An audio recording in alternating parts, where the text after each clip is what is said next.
రజతోత్సవ వేడుకలు BRS పార్టీకా TRS పార్టీకా? TRS నుంచే కదా బీఆర్ఎస్ అయింది. కానీ రాష్ట్రం ఆవిర్భవించినప్పుడు టిఆర్ఎస్ మీదనే ఉంది కదా. సో బీఆర్ఎస్ దేశాన్ని దోచుకోవడానికి బీఆర్ఎస్ పార్టీగా మారి ఇప్పుడు ఇట్లా చేస్తున్నారని కాంగ్రెస్ వాళ్ళు అంటున్నారు.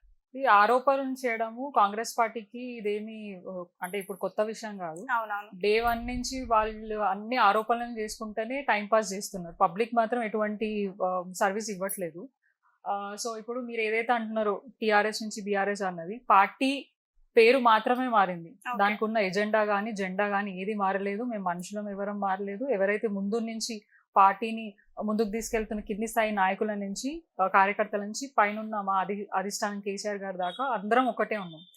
కేవలం అంటే గతంలో టిఆర్ఎస్ గా ఉన్నది ఇప్పుడు బీఆర్ఎస్ గా మారిన కారణం కూడా ప్రజలే. ప్రజలు వేరే ఇప్పుడు మనకి మహారాష్ట్ర బార్డర్ దాకా కొంచెం తెలంగాణ అనేది టచ్ అవుతుంది. సో మహారాష్ట్ర దగ్గర ఉన్న ప్రజలు బీఆర్ఎస్ ని కోరుకుంటున్నారు. కేవలం అక్కడే కాదు, మనం వేరే రాష్ట్రాల్లోకి వెళ్తే అది కేసీఆర్ గారు గతంలో 10 సంవత్సరాలు ఇచ్చిన పరిపాలన విధానం చూసి వేరే స్టేట్ లో కూడా మాకు కూడా అట్లాంటి ముఖ్యమంత్రి ఉంటే బాగుంటుందని చెప్పేసి చాలా మంది చాలా రకాలుగా చాలా వేదికల్లో అండ్ కొన్ని సందర్భాలలో మీటింగ్స్ లో కూడా చర్చ చేయడం జరిగింది. సో వారందరూ ఒపీనియన్స్ తీసుకున్న తర్వాత దాన్ని టిఆర్ఎస్ నుంచి బీఆర్ఎస్ గా మార్చి దేశ రాజకీయాలలో వెళ్ళాలన్న ప్రయత్నం చేసి అది కూడా మంచి పరిపాలన అందించాలన్న ఎజెండా దాన్ని ముందుకెళ్తున్నాం. సో ఎందుకు ఒక స్టేట్ పార్టీ అనేది ఏదైనా ఉంటే ఒక స్టేట్ లో ఫామ్ అయిన పార్టీ ఎక్కడ వేరే రాష్ట్రాలలో పార్టీ పెట్టద్దా? అది కేవలం బీజేపీకి కాంగ్రెస్ మాత్రమే ఏమైనా రాసి పెట్టుకున్నదా? టిఆర్ఎస్ కి అధికారం లేదా? సో మేము ప్రజలకు మంచి చేయాలన్న ఇంటెన్షన్ తోటి పేరు మార్చి దేశ రాజకీయాల్లోకి వెళ్ళాలని అనుకుంటున్నాము. అండ్ దానికి తోడు కాంగ్రెస్ పార్టీ ఇట్లాంటి ఏమంటారు అబద్ధపు మాటలు చెప్పి లేదంటే రాంగ్ గా ప్రచారం చేయడము. అంటే కాంగ్రెస్ పార్టీది రీసెంట్ గా చూసుకోవచ్చు, సోనియా గాంధీ గారి మీద ఈడీ ఒక ఫైల్ కూడా అంటే కేసు కూడా వేయడం జరిగింది. అంటే కరప్టెడ్ ఫ్యామిలీ ఏదైనా ఉంది అని అంటే గాంధీ ఫ్యామిలీ వాళ్ళది అని చెప్పేసి మనకి న్యూస్ లో నేషనల్ మీడియాలలో కూడా వస్తుంది. సో వాళ్ళు కరప్షన్ గురించి మా పార్టీ గురించి మాట్లాడే నైతిక అర్హత వాళ్ళకి లేదు. అండ్ వాళ్ళ మాటకి ఎవరు కూడా వాల్యూ ఇస్తారని తెలంగాణ ప్రజలకి అందరికీ తెలుసు. ఎవరు తెలంగాణని 60 సంవత్సరాల పాటు దోచుకున్నారో అండ్ ఎవరు ఇప్పుడు 15 నెలల నుంచి ఏం చేస్తున్నారని ప్రజలు గమనించున్నారు. ఏదో కొద్ద ఆశకి పోయి అంటే గతంలో 10 సంవత్సరాలు ఎటువంటి ఇబ్బందులు లేకుండా వాళ్ళు ఉన్నారు. మనకి కరెంటు ప్రాబ్లం లేదు, వాటర్ ప్రాబ్లం లేదు కేసీఆర్ గారి నాయకత్వంలో. ఉద్యోగాలు కొంత మేరకు మనం చేసుకోగలిగినాం అండ్ డెవలప్మెంట్ చేసినాం ఫుల్ ఫ్లెడ్జ్ గా అండ్ చాలా మంది వెల్ఫేర్ స్కీమ్ అందించగలిగినాం. ఇన్ని ఆ ప్రభుత్వంలో చేసినప్పుడు అవి కంటిన్యూ అవుతూ ఇంకా కూడా మాకు వస్తాయని ఆశతో ప్రజలు ఆశపడి వాళ్ళకు ఓట్లు వేసి గెలిపిస్తే వాళ్ళు ఇప్పుడు 15 నెలల నుంచి ఏం చేస్తున్నారని చూసుకుంటే మీకు క్లియర్ గా అర్థం అవుతుంది.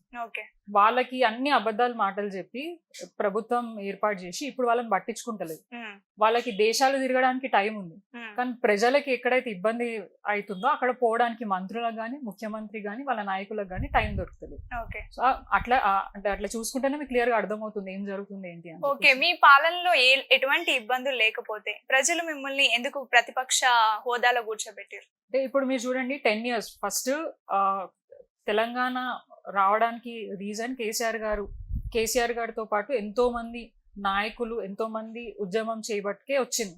సింపుల్ గా కాంగ్రెస్ పార్టీ అడగంగానే ఇయ్యలేదు. చాలా మంది బలిదానాలు చేసిన తర్వాతనే ఇచ్చే పరిస్థితి మేము తీసుకొచ్చినాం కాబట్టి వాళ్ళు ఇవ్వాల్సి వచ్చింది.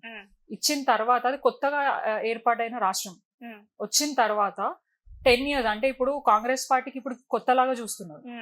గతంలో కూడా వాళ్ళే పరిపాలించిండ్రు. 10 సంవత్సరాలకి ముందంతా కూడా కాంగ్రెసే ఉంది. 60 సంవత్సరాలు 70 సంవత్సరాలు కాంగ్రెస్ పరిపాలించింది కదా. మరి వాళ్ళకి కొత్త ఎందుకు? మాకు కదా కేసీఆర్ గారు కదా స్టేట్ కి కొత్త, వారికి కదా ముఖ్యమంత్రి స్థానం కానీ పార్టీకి కానీ అదంతా కొత్త.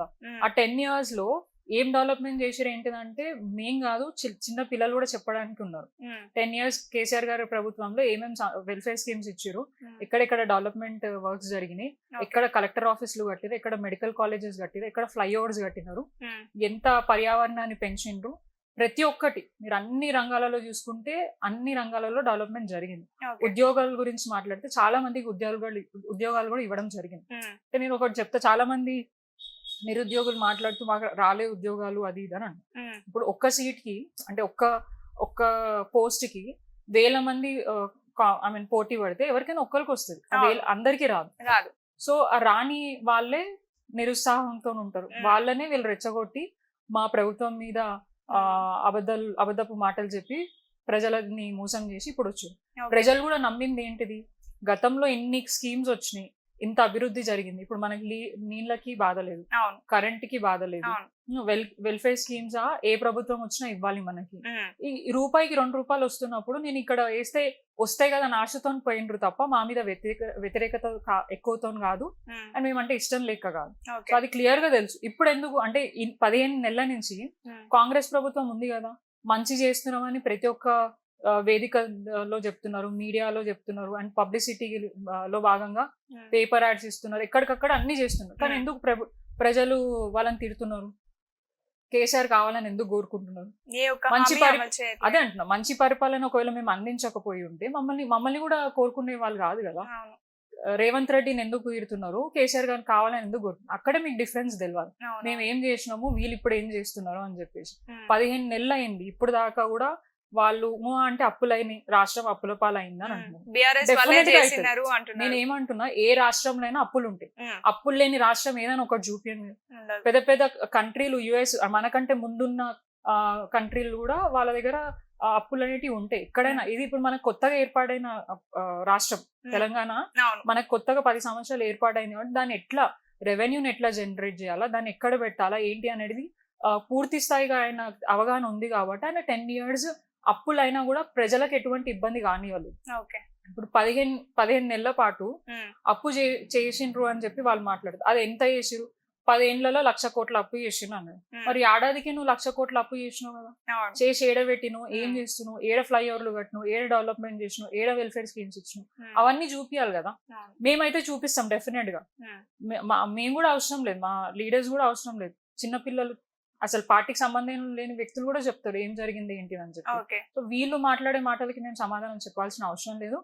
ప్రజలు దాన్ని క్లియర్ గా తెలుసుకుంటున్నారు ఏం జరుగుతుంది ఏంటిది అనేది. సో వాళ్ళే తర్వాత బుద్ధి వాళ్ళే చెప్తారు.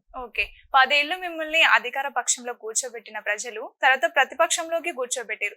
అసలు ఎటువంటి లోపాల వల్ల మీరు ఓడిపోయారని ఎప్పుడైనా గమనించారా? అంటే డెఫినెట్ గా ఏ పొలిటికల్ పార్టీ కైనా డెఫినెట్ గా యాంటీ ఇన్కమ్బెన్స్ ఉంటుంది. అంటే వ్యతిరేకత అనేది ఏదో ఒక సందర్భంలో వస్తూనే ఉంటుంది. ఎందుకంటే లీడర్ ని బట్టో లేదంటే ఏమంటారు అంటే కొంచెం చేంజ్ కోరుకుంటారు ఎవరైనా. అంటే ఇంకా కొత్తగా ఇంకేమైనా చేస్తారు, ఇంకా కొత్తగా మాకు ఇంకేమైనా వస్తాయి అన్న ఉద్దేశంతో ప్రతి ఒక్కరు ఎవరైనా ఉంటారు. ఇప్పుడు నేనైనా కూడా ఒక ఆఫీస్ లో 10 ఏళ్ళు పని చేయలేను, లాంగ్ అయిపోతుంది. మరి ఇంకో కొత్త జాబ్ కి కావాలి, దానికి అంటే నాకు ఇంకా పోస్ట్ పెరుగుతుంది, నాకు ఇన్కమ్ ఎక్కువ వస్తుంది, శాలరీ పెరుగుతుంది అన్న ఆలోచనతోని ప్రతి ఒక్కరు మైండ్ సెట్ ఉంటుంది. పబ్లిక్ కూడా అట్లనే ఆలోచిస్తారు. సో కొన్ని పార్టీ అన్నాక ఇప్పుడు మా పార్టీకి 60 లక్షల మంది పైగా ఉన్న పార్టీస్, క్యాడర్ ఉన్న పార్టీ. సో దాంట్లో చిన్న చిన్న ఇష్యూస్ అయి ఉంటాయి. కొత్తగా ఏర్పాటైంది తెలంగాణ రాష్ట్రం వచ్చిన తర్వాత తెలంగాణ అభివృద్ధి ప్రజల గురించి ఫోకస్ చేసిరే తప్ప పార్టీ నిర్మాణం మీద ఎక్కువ ఫోకస్ చేయలేదు. మా పార్టీ నాయకులే కొన్ని సందర్భాలలో వాళ్ళు చెప్పడం జరిగింది, మేము ప్రజలు అంటే తెలంగాణ వచ్చిన తర్వాత దాన్ని ఎట్లా ముందుకు తీసుకెళ్ళాలి, ప్రజలకు ఇచ్చిన హామీలు ఎట్లా నెరవేర్చాలా, దాన్ని ఎక్కడ వెనకపోవద్దు అనే ఉద్దేశం మీద పనిచేసారు తప్ప నాయకులను ఎక్కువ పట్టించుకునే పరిస్థితి ఉండే కాబట్టి. సో అక్కడ ఎక్కడైనా లోపాలు జరిగినాయి, దాన్ని మా పార్టీ కూడా గుర్తు పెట్టుకుంది. ఫర్దర్ గా అట్లాంటివి కాకుండా కూడా ఇప్పుడు దాని మీద ఎట్లా ఏంటిది అనేది కూడా ఏమంటారు ఎగ్జామినేషన్ అంటే అంత పార్టీ నాయకులతో డిస్కస్ చేస్తుంది. ఫర్దర్ గా ఇట్లాంటివి కాకుండా కూడా చేయడానికి కూడా ప్రయత్నాలు చేసుకుంటుంది. సో అండ్ ఓటమి అనేది ఉంటది డెఫినెట్ గా ఎవరికైనా కూడా. ఇప్పుడు రేస్ ఏదైనా